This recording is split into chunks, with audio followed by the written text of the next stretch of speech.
नमस्कार दर्शकों, मैं हूं आपकी होस्ट मधुलिका, एक बार फिर से आपके सामने लेकर आपका पसंदीदा कार्यक्रम जिसका नाम है ग्रह नक्षत्र और आप।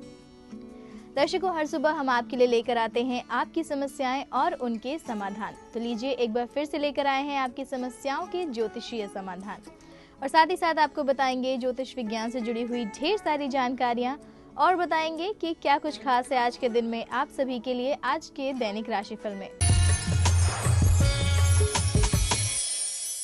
तो आइए दर्शकों, कार्यक्रम की शुरुआत करते हैं और शुरुआत करेंगे आपके दैनिक राशिफल से, जिसे बताने के लिए हमारे साथ स्टूडियो में मौजूद हैं आचार्य राजेश जी। आचार्य जी, आपका बहुत बहुत स्वागत है हमारे कार्यक्रम ग्रह नक्षत्र और आप में। नमस्कार।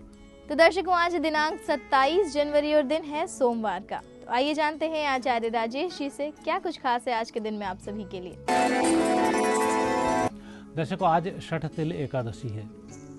छठ तिल एकादशी का व्रत करने से कई प्रकार के रोग और दोष समाप्त होते हैं। 6 प्रकार के तिलों से भगवान विष्णु का आज अभिषेक किया जाता है।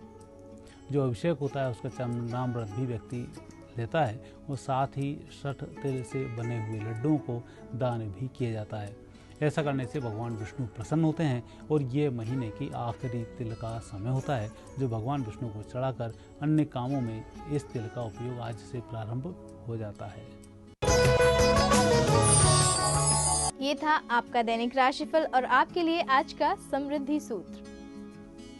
और आचार्य जी, आपका हमारे स्टूडियो में आने के लिए, दर्शकों को उनका दैनिक राशिफल और समृद्धि टिप्स बताने के लिए आपका बहुत बहुत धन्यवाद। धन्यवाद। तो दर्शकों, आपके दैनिक राशिफल और समृद्धि टिप्स के बाद बारी आ गई है कार्यक्रम में एक छोटा सा ब्रेक लेने की।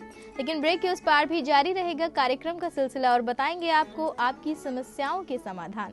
लेकिन उसके लिए आपको करना होगा थोड़ा सा इंतजार। तो बने रहिए हमारे साथ, देखते रहिए कार्यक्रम ग्रह नक्षत्र और आप।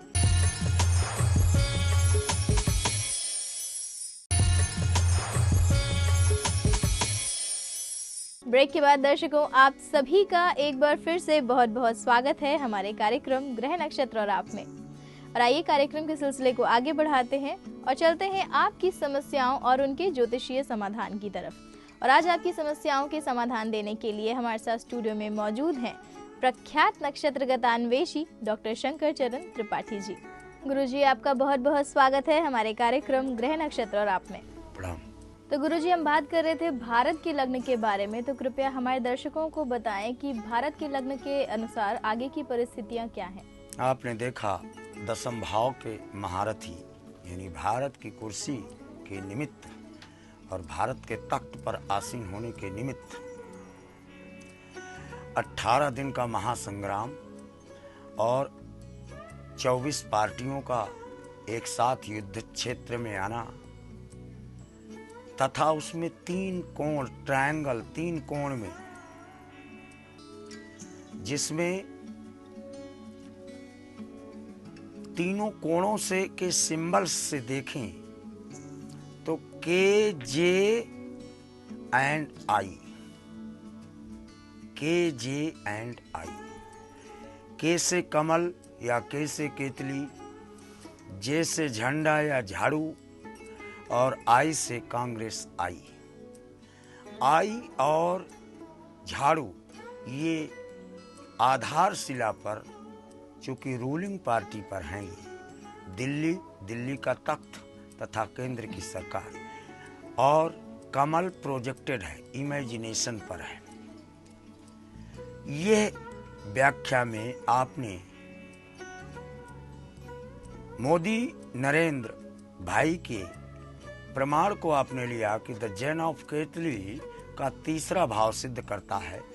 और मैंने कहा कोई आदमी का केवल एक योग हो तो आईएएस होगा, 2 योग हों तो मिनिस्टर होगा, 3 योग हों तो चीफ मिनिस्टर हो, 4 योग हों तो बड़े राज्य का चीफ मिनिस्टर हो, 5 योग हों तो प्रधानमंत्री पद के लिए उम्मीदवारी उसकी हो या राष्ट्रपति पद के लिए उम्मीदवारी उसके लिए हो, 6 योग हों तो ऐसा व्यक्ति किन्हीं इन पदों को वाइस प्रेसिडेंट, प्रेसिडेंट इत्यादि को धारण करता है, और 7 योग हों अगर उसके राजयोग, तो ऐसा व्यक्ति भारत के तख्त पर बैठने का सौभाग्य दीर्घ काल तक प्राप्त करता है।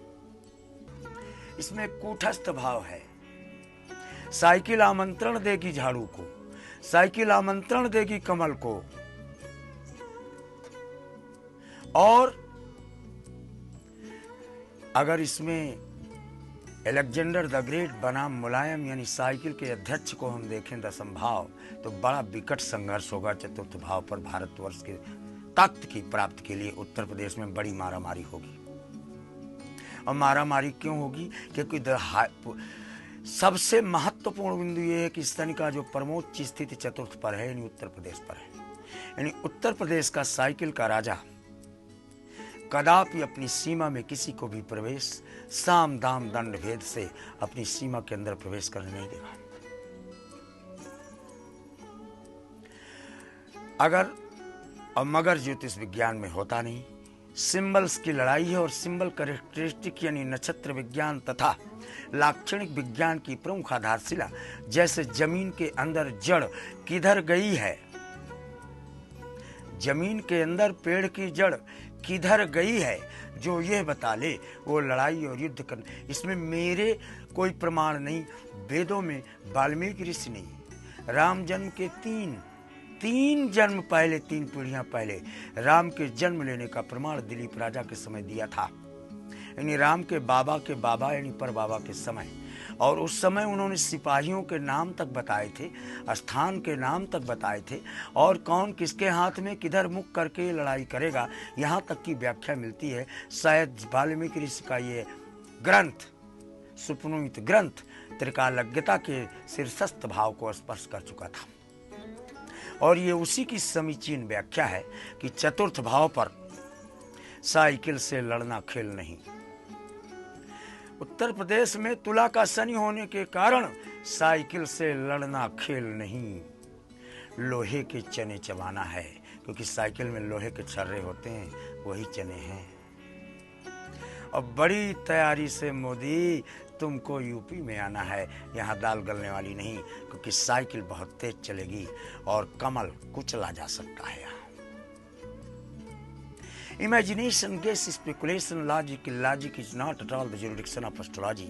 एलन लियो के मत में भी अगर हम भारतवर्ष के या भारत के वेदों की व्याख्या को अंतरित अलग करते हुए अगर हम वेस्टर्न एस्ट्रोलॉजी के भी प्रमाण लें, तो the highest exalted position of Mulayam Singh Yadav in the 4th house, challenging not only Kamal but आप टू, अर्थात झाड़ू को भी पंगु कर दे और कमल की पंखुड़ियों को झाड़ने का प्रमाण करे। ऐसा चतुर्थ भाव उत्तर प्रदेश के चतुर्थ भाव पर साइकिल के सिंबल से प्रत्यक्ष रूप से देखा जाता है। तो दर्शकों, आज आपको गुरुजी ने बताई भारत के लग्न के दशम भाव की व्याख्या। उम्मीद है आपका ज्ञानवर्धन जरूर हुआ होगा। और आइए दर्शकों, आगे बढ़ते हैं और जुड़ते हैं अपने आज के दिन के पहले कॉलर से और जानते हैं कि हमारे आज के पहले कॉलर की क्या समस्या है। गुरुजी प्रणाम, मेरा नाम ज्योति है, मैं हल्द्वानी से बोल रही हूँ। मेरा डेट ऑफ बर्थ है 23/10/1990 और टाइमिंग है 5:20 हल्द्वानी। मुझे ये जानना है कि मैंने बीटेक करा है, अब मैं सरकारी सर्विसेज की तैयारी कर रही हूँ। तक मतलब योग है कि मेरी सरकारी नौकरी लग जाएगी। 1-1, 2 नंबर से मैं रुक जा रही हूँ। कोई ज्योतिषी उपाय है और बताइए, और सुबह बताइए कब तक लगने के योग है। आज की पहली कॉल हमें आई है हल्द्वानी उत्तराखंड से ज्योति जी की। गुरुजी, इनका कहना है कि इन्होंने बीटेक किया है और ये सरकारी नौकरी के लिए प्रयासरत हैं। तो ऐसे में आपसे जानना चाहती हैं कि इन्हें सरकारी नौकरी में सफलता कब तक मिलेगी। मेष, वृश्चिक, ज्येष्ठा, आपने अपना बीटेक कंप्लीट कर लिया है। केतु के साथ बृहस्पति का संयुक्त योग आपके भाग्य भाव पर, 10वें भाव का स्वामी नवम पर वशिष्ठ ऋषि का वाक स्थाता है। ऐसा व्यक्ति राज्य या राज्य पदस्थ, केंद्र या केंद्र पदस्थ, यानी राज्य और केंद्र दोनों की नौकरियों में आपको गवर्नमेंट खजाने से चयन होने का प्रमाण और एक नौकरी पर पदस्थ होने का प्रमाण, यानी एक लाइन में you are likely to crown the success of gazetted officer through competition. तो ज्योति जी, उम्मीद है गुरुजी की बातों से आपको अपने करियर संबंधी समस्या में मार्गदर्शन मिल गया होगा। और आइए दर्शकों, आगे बढ़ते हैं और जुड़ते हैं अपने अगले कॉलर के साथ और जानते हैं उनसे उनकी समस्या के बारे में। नमस्ते पंडित जी, मैं रेनू बात कर रही हूँ जयपुर राजस्थान से। मेरा डेट ऑफ बर्थ है 21 मई 1984 और टाइम है 5:30 AM सुबह का। प्लेस ऑफ बर्थ है दिल्ली। मुझे जानना है कि मेरी शादी किससे होगी, लव मैरिज होगी कि अरेंज होगी। जयपुर राजस्थान से अगली कॉल हमें की है रेणु सिंह जी ने। गुरुजी, ये आपसे जानना चाहती हैं कि इनका विवाह क्या इनकी इच्छा के अनुसार हो पाएगा या नहीं और कब तक होगा, कृपया बताएं। वृष मकर श्रवण शादी कर चुकी हो। क्या नाम है आपका? राज से नाम है ना। और जिसके साथ आप 18 महीने से शादी की वार्ता कर रहे हो, ये अवरोधात्मक है। इतना सरल नहीं है यहाँ जाना। लाल गाय की मदद लो, शुक्रवार को लाल गाय को भोजन करा दो, एक बार केवल, तो आपकी द्वारा वर्ण किए हुए तथा चयनित लड़के के साथ विवाह का क्रमांक देखा जाता है। प्रायोजित विवाह की तरफ आपका जाना सर्वथा असंगत है। तो रेणु सिंह जी, उम्मीद है गुरुजी द्वारा आपको अपने विवाह के संबंध में मार्गदर्शन मिल गया होगा। हमारी शुभकामनाएं आपके साथ हैं। और आइए दर्शकों, आगे बढ़ते हैं, लेकिन यहाँ रुक रहे हैं एक और छोटे से ब्रेक के लिए। ब्रेक के उस पार भी जारी रखेंगे आपकी कॉल्स के सिलसिले को, तो कहीं जाइएगा मत, बने रहिए हमारे साथ, देखते रहिए कार्यक्रम ग्रह नक्षत्र और आप।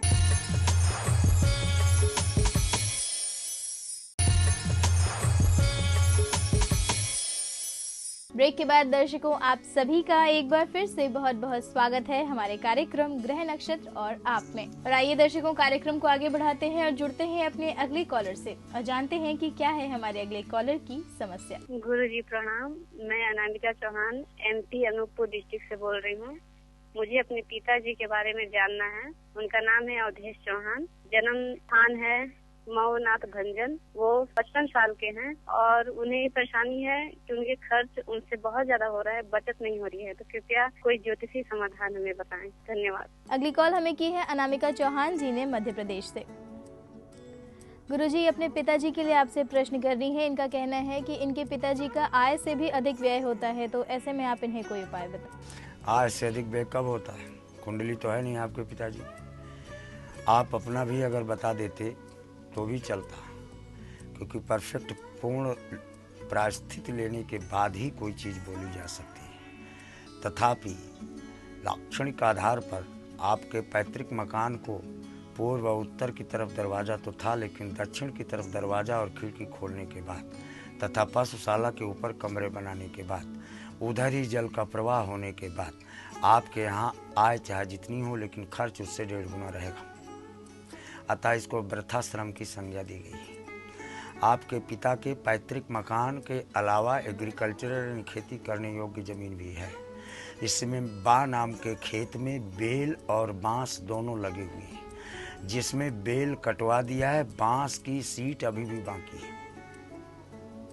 इस स्थान पर इसको कलाई नाड़ा बांधने वाला बुधवार को इसको कहो उस स्थान, ये बाबा की जमीन है इसकी, जो शक्ति स्थल है।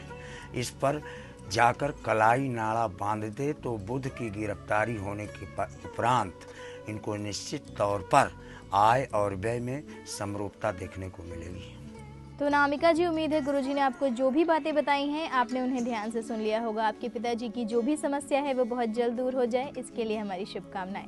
और आइए आगे बढ़ते हैं और जुड़ते हैं अगले कॉलर से और जानते हैं क्या है हमारे अगले कॉलर की समस्या। मेरा नाम चंदा बिष्ट है। मेरे पति का नाम गोपाल सिंह बिष्ट है। उनकी डेट ऑफ बर्थ है 7/11/1964। जन्म का समय है 5 बजे और जन्म स्थान दिल्ली है। मेरे घर में सुख शांति नहीं रहती, किसी न किसी वजह से हमेशा भंग हो जाए। कोई ज्योतिष समाधान मुझे इसका बताइए प्लीज।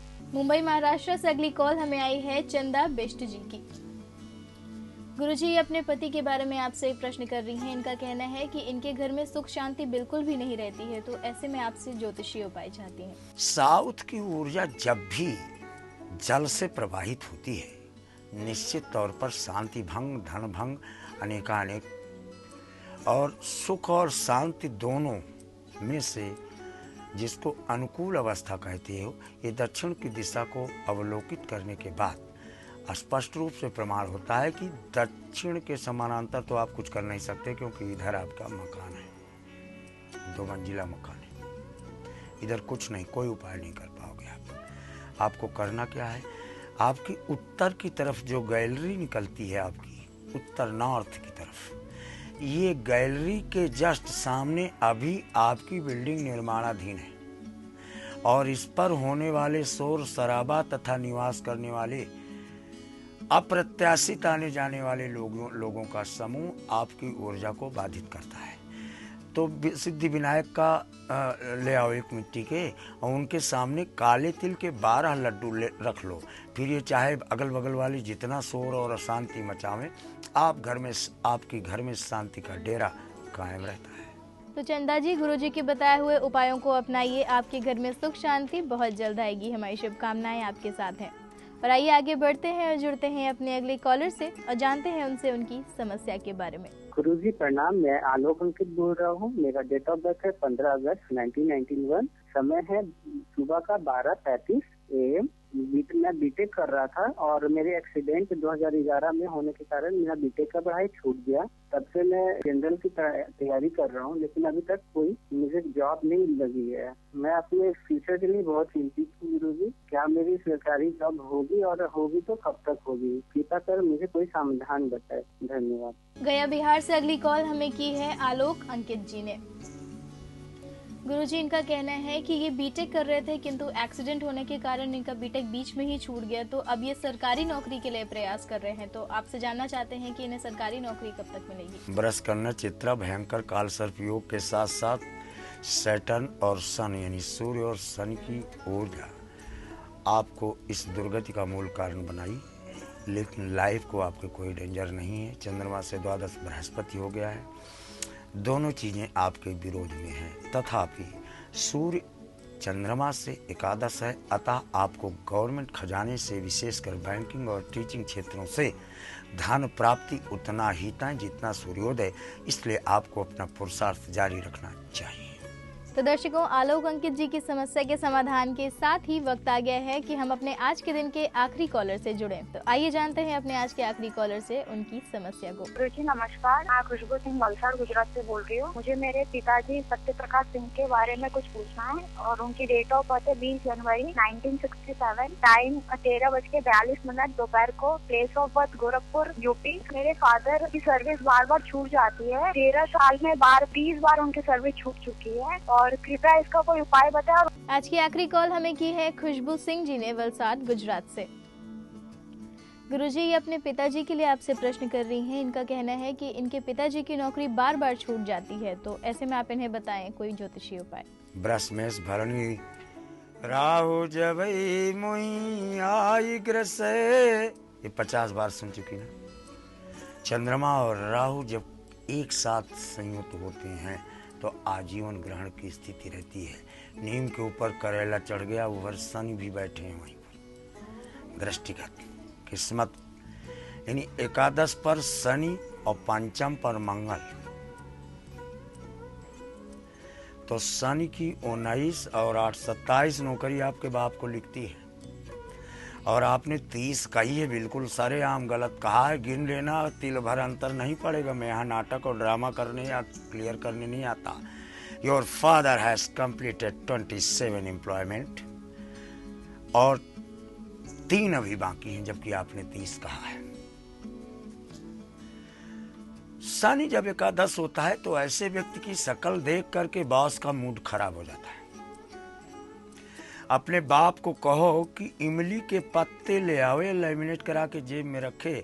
वही बास जो दरवाजे पर खड़ा नहीं होने देता, 5 दिन बाद नौकरी से निकाल देता है, वही बास कहेगा तुम आजीवन पेंशन लेके यहाँ से जाओ। तो खुशबू जी, हमें उम्मीद है गुरुजी द्वारा आपको अपने पिताजी की समस्या का समाधान मिल गया होगा। उनके जीवन में सब कुछ कुशल मंगल हो, इसके लिए हमारी शुभकामनाएं।